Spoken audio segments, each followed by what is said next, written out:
सो आज हम पढ़ने वाले हैं optional types, arrays and dictionary. So let's start with the optional type. Exactly optional type होते हैं क्या? So let us learn through the code.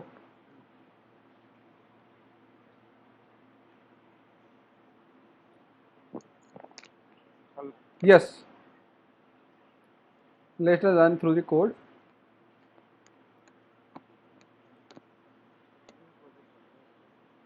हाँ, कोई भी चीज़ सीखने के लिए मैंने एक न्यू प्रोजेक्ट ही लेना ठीक रहा है, बिकॉज कोड शेयर करना भी इजी होता है और टॉपिक वाइज मैं प्रोजेक्ट बनाता हूँ, तो आप पर्टिकुलर टॉपिक को देखना हो तो आप उसमें देख सकते हो. ठीक है, ठीक है.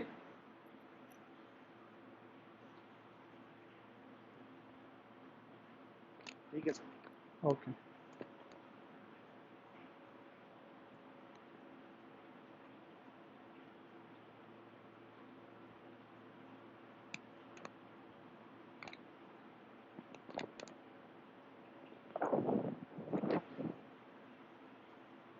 सो बेसिकली यहाँ पर ऑप्शनल टाइप का यूज़ बेस्ड ऑन में सिचुएशन समझाता हूँ कि क्या बेसिकली पर्पज़ है ऑप्शनल टाइप्स का और होते क्या. सो फॉर एग्जांपल मैंने एक वेरिएबल एक्स बनाया इंटीजर टाइप का और उसको कोई वैल्यू नहीं दी, तो वो वेरिएबल की वैल्यू नहीं है तो वो वेरिएबल को हम यूज़ नहीं कर सकते हैं, बिकॉज इनिशियलाइजेशन इज कंपलसरी, है ना. तो नॉट इनिशियलाइज्ड यहाँ पर आपको प्रॉब्लम आएगा कि इनिशियलाइज नहीं है, तो हमें डिफ़ॉल्ट वैल्यू उसकी देनी पड़ेगी. ओके. नाउ मुझे फॉर एग्जांपल एक स्क्वायर है, स्क्वायर की मैंने साइड रखी है, डिफ़ॉल्ट वैल्यू 0 है, और स्क्वायर का एरिया भी मुझे रखना है. सो वेरिएबल एरिया वो भी इंटीजर टाइप है, बट इस एरिया में मैं तब तक वैल्यू स्टोर नहीं करना चाह रहा हूँ जब तक मैं इसको कैलकुलेट नहीं कर लेता, है ना. तो साइड को मैं प्रिंट करूंगा तो साइड प्रिंट हो जाएगा, बट एरिया को मैं प्रिंट करूंगा तो एरिया प्रिंट नहीं होगा. सो टिल देन मुझे उसमें नथिंग को रिप्रेजेंट करना है कि there is nothing in the area variable.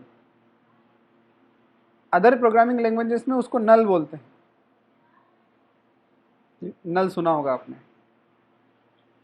सो जब तक किसी वेरिएबल में वैल्यू नहीं है तब तक उसमें नल है, that is nothing. So nothing को रिप्रेजेंट करने के लिए स्पेशल सिंटेक्स दिया है.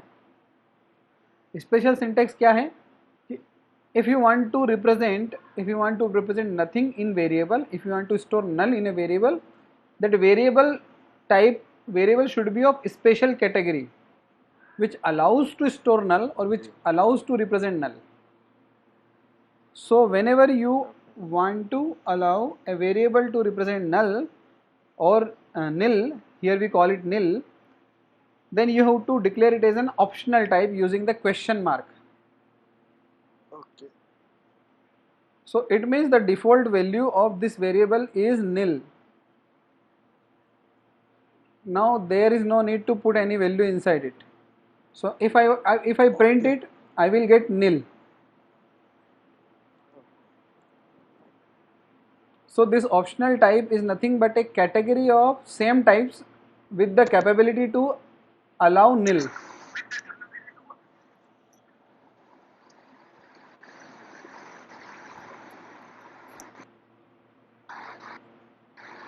काफी डिस्टरबेंस आ रहा है उधर से.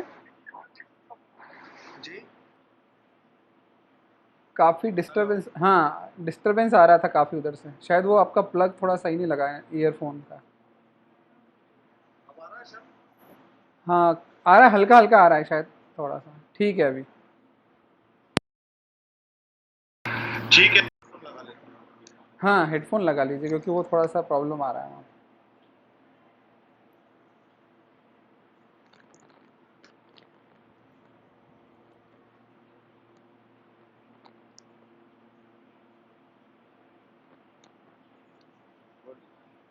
Okay, so whenever you want to represent nil or you want to allow nil to be stored in some variable, then you declare that variable with the question mark.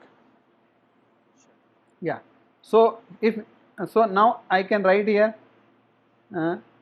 side equal to 4, and area equal to side into side. Okay, so if I print area now, the value of this area is optional 16. Now what do you mean by optional 16 is that the actual value is 16, but it has a special category. This variable has a special category, and that category is known as optional type. Yeah, so we can simply say that optional type is special category of basic data types which allows nil to be stored.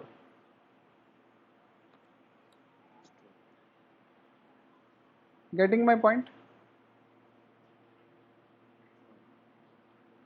So कुछ नहीं है, वही data type int है, तो int के साथ question mark लगाएंगे तो वो नील अलाउ कर देगा स्टोर करना. सो नील कैसा अलाउ करेगा, आप यहाँ पर एरिया इक्वल टू, फ्यूचर में अगर ज़रूरत नहीं है आपकी तो एरिया इक्वल टू आप नील भी लिख सकते हैं कि मुझे नील रखना है 16 की जगह, तो मैं नील रख सकता हूँ फिर से उसमें.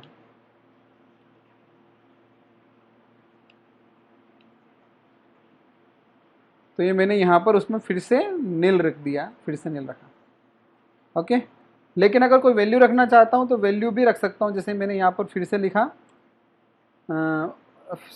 68 रख दिया, तो अभी 68 उसमें स्टोर हो गया.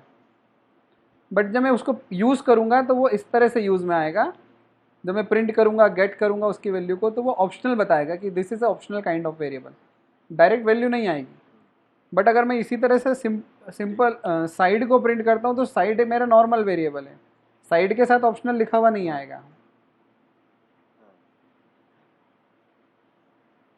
ठीक है, सो ये जो, हाँ, साइड प्योर वैल्यू हो गई और एरिया ऑप्शनल वैल्यू हो गई. अब हम एरिया को कैसे यूज़ करें. फॉर एग्जांपल मुझे print double of area, area में जो भी है उसका डबल प्रिंट करना है. तो मैं क्या कर सकता हूँ, प्रिंट 2 इंटू एरिया, ऐसा करूँगा. तो यहाँ पर एक सिंटेक्स एरर है कि जो ऑप्शनल टाइप्स होते हैं उनको डायरेक्टली किसी एक्सप्रेशन में यूज़ नहीं कर सकते आप. ऐसा इसलिए कि अगर उनमें निल हुआ तो आपका जो सिस्टम है वो फेल हो जाएगा. Nil multiply by something is nothing ना, उसको रिप्रेजेंट नहीं कर सकते ना, है ना, उसको रिप्रेजेंट नहीं, है ना, नॉट जीरो ऑल्सो ना. सो उसको हम रिप्रेजेंट नहीं कर सकते, इसलिए अलाउड ही नहीं है कि आप किसी ऑप्शनल वेरिएबल को किसी अरिथमेटिक एक्सप्रेशन में यूज़ कर सकते हो, ये अलाउड ही नहीं है. हाँ, तो उसके लिए उसको हमें फिर से कन्वर्ट करना पड़ेगा स्टैंडर्ड वेरिएबल में, है ना. So convert optional type two pure type, है ना. सो उसके लिए मैंने एक नया वेरिएबल ले लिया, variable x of type integer. अब मैं एरिया को उसको असाइन करूँगा. तो देखो एरिया का टाइप यहाँ पर इंटीजर क्वेश्चन मार्क है, यानी कि ये इंटीजर नहीं है, इंटीजर ऑप्शनल है. मैंने असाइन कर दिया.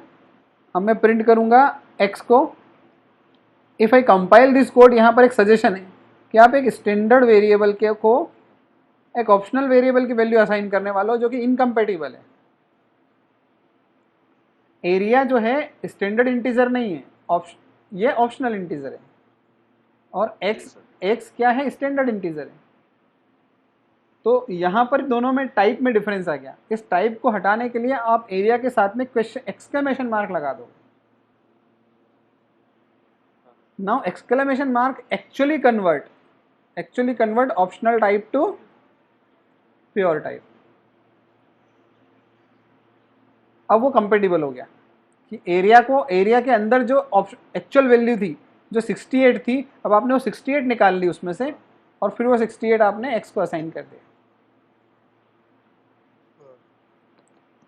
ठीक है, तो अब आपको एक,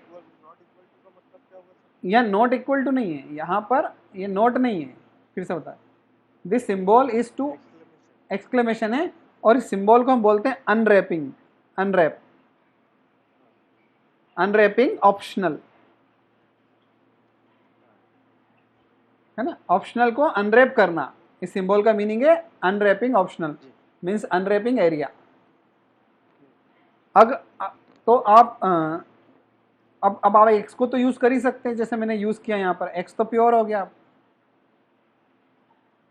ठीक है। अब अगर आपको फिर से वही लिखना था प्रिंट डबल ऑफ एरिया, तो आप अगर यूज करना चाहे तो कर सकते हैं, लेकिन अब आप हाँ 2 into x कर सकते हैं, और अगर एरिया को यूज करना है तो यहां पर भी आप एक्सक्लेमेशन लगा के यूज कर सकते हैं, है ना। तो भी यहां भी अनरैप ही होने वाला है, वो टेम्परेरी वेरिएबल में स्टोर हो जाएगा और प्रिंट हो जाएगा, काम वही करेगा।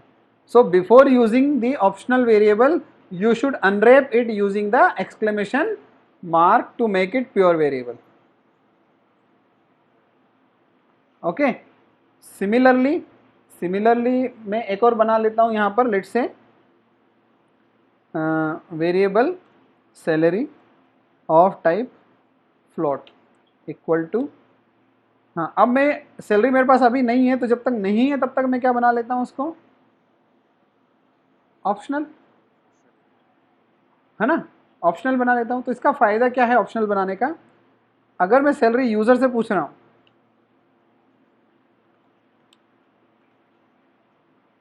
तो यूजर जो एंटर करेगा वो एक स्ट्रिंग में एंटर करेगा। अब आपको रीड लाइन जो फंक्शन है उसका रिटर्न टाइप क्या दिख रहा है, स्ट्रिंग है, लेकिन साथ में क्वेश्चन मार्क लगा है, ऑप्शनल है। मतलब आप इनपुट करो या ना करो, आप इनपुट दे भी सकते हो, इनपुट नहीं भी दे सकते हो। तो अगर आप यूजर ने इनपुट नहीं दिया है तो क्या रिटर्न होगा, निल रिटर्न होगा। और अगर इनपुट दिया तो स्ट्रिंग रिटर्न होगी जो इनपुट दिया उसका। इसलिए रीड लाइन का जो रिटर्न टाइप है वो प्योर स्ट्रिंग नहीं है, वो ऑप्शनल स्ट्रिंग है ना। दिया तो ठीक, नहीं दिया तो ठीक, है ना। तो अगर मैं str को प्रिंट करूंगा तो मुझे प्योर स्ट्रिंग नहीं मिलेगी, मुझे ऑप्शनल स्ट्रिंग मिलेगी, है ना। जैसे मैं 45,600 लिखा तो ये एज ए स्ट्रिंग स्टोर होगा str में, जब ये प्रिंट होगा तो कैसा प्रिंट होगा, ऑप्शनल स्ट्रिंग, है ना। इसीलिए मैं क्या करता था, एक्सक्लेमेशन लगाता था। अब समझ में एक्सक्लेमेशन क्यों लगाता था मैं, अनरैप करने के लिए।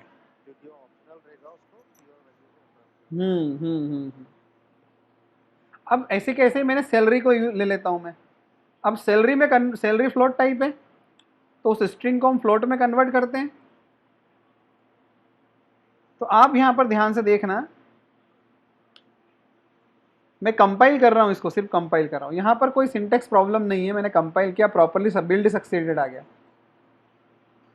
अगर ये फ्लोट जो है ऑप्शनल टाइप नहीं होता, नॉर्मल होता, स्टैंडर्ड होता, तो यहां पर एक सिंटेक्स एरर है। इसका मतलब जो फ्लोट में कन्वर्शन का सिंटेक्स है, ये syntax optional type data return करता है, और हमारा जो सैलरी है वो प्योर टाइप है ना। तो ऐसा इसलिए कि जब फ्लोट स्ट्रिंग से फ्लोट कन्वर्शन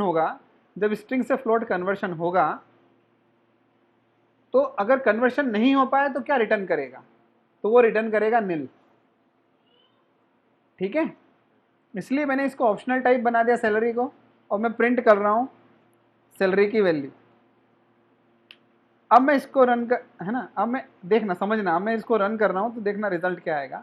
मैंने सैलरी की वैल्यू डाली 45,600, ये मैंने फ्लोट वैल्यू डाल दी, ठीक है। हाँ, ये फ्लोट पहले स्ट्रिंग में स्टोर होगा, फिर फ्लोट में कन्वर्ट हो जाएगा,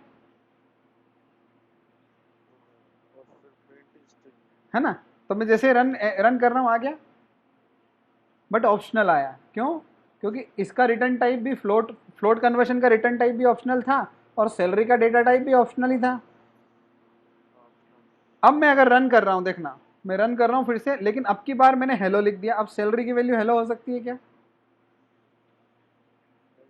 हाँ, तो कन्वर्शन करते टाइम एरर्स आएंगे, तो ये सिंटेक्स एरर जनरेट नहीं करेगा, ये सिंटेक्स नील रिटर्न करेगा। क्या रिटर्न करेगा? नील। तो सैलरी में क्या स्टोर हो जाएगा? नील। आ गया है ना? तो फायदा हो गया ना कि अगर आपके पास कुछ नहीं है या कुछ नहीं आ पा रहा है, कुछ प्रॉब्लम है, तो तब तक आप नील स्टोर करके रख सकते हो। नल पॉइंटर एक्सेप्शन है कि मतलब नहीं, नल पॉइंटर एक्सेप्शन है। अब नल पॉइंटर एक्सेप्शन कब है मैं बताता हूँ। नाउ मैंने यहाँ लिखा find discount on, sorry, find tax on salary. मतलब वो तो खुद ही नल रिटर्न कर दे रहा है ना, हाँ, कन्वर्सेशन नहीं, तो वो खुद खुद चेक कर रहा है। कन्वर्सेशन का तो नंबर, हाँ सॉरी नंबर फॉर्मेट हाँ, तो नंबर फॉर्मेट एक्सेप्शन की प्रॉब्लम ही खत्म हो गई यहाँ पर, क्योंकि वो फ्लोट फ्लोट कन्वर्शन चेक कर रहा है कि भैया कन्वर्ट नहीं हो पा रहा है, तो वो नील बना के रिटर्न कर रहा है। क्योंकि अपन ट्राई क्लैच में दे दो तो वो तो अपने को नंबर फॉर्मेट एक्सेप्शन ही देता है दे देता है, हाँ। जावा, हाँ, देता है, बिल्कुल। ये अब वही डायरेक्ट वो नील दे देगा। हाँ, तो आप नील चेक करके आगे बढ़ सकते हो आप। तो मैं बता रहा हूँ कि नील कैसे चेक करेंगे और कैसे आगे बढ़ेंगे, है ना? तो फॉर एग्जाम्पल आपको इसी सैलरी पे टैक्स निकालना है 12% का, ठीक है? तो कैसे लगाओगे आप? एक वेरिएबल बनाओगे टैक्स करके, ठीक है? और 12% निकालोगे सैलरी का, तो सैलरी इंटू 12/100।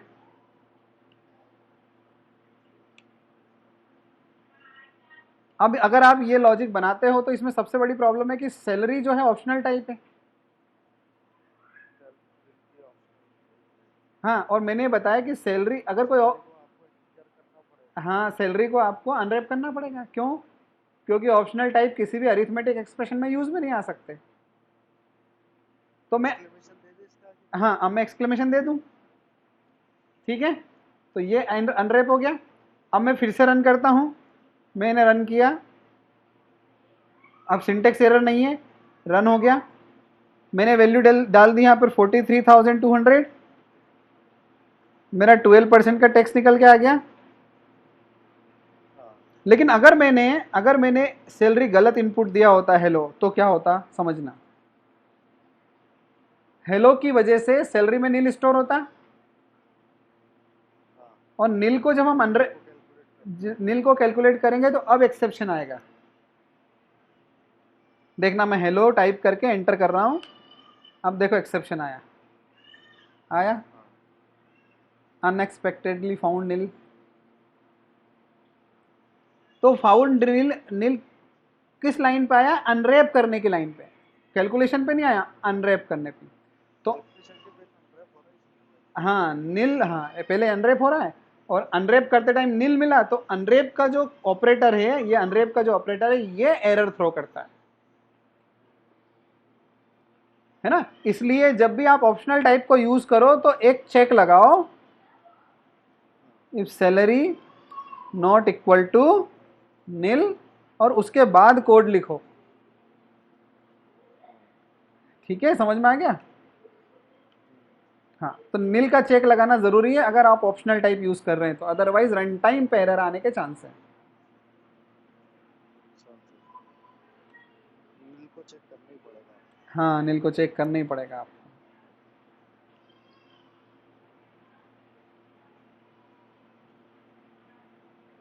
तो अब मैं हेलो लिख रहा हूं, अब ये नील चेक हो जाएगा, इसलिए वो अनरैप की कंडीशन में नहीं जाएगा, तो ऐसा मैसेज आ जाएगा। आ गया समझ में? तो जो ऑप्शनल टाइप है, इसके और भी सिंटेक्सेस आएंगे, लेकिन वो जब हम कुछ चीज़ें और पढ़ लेंगे तब काम आएंगे। तो हमें दो सिंटेक्स याद रखना है। एक सिंटेक्स तो ऑप्शनल कैसे बनाते हैं, फिर ऑप्शनल में से वैल्यू को वापस कैसे निकालते हैं, वापस कैसे? है ना? ठीक है, ये दो चीज़ें आपको याद रखना है। समझ में आ गया? अब हम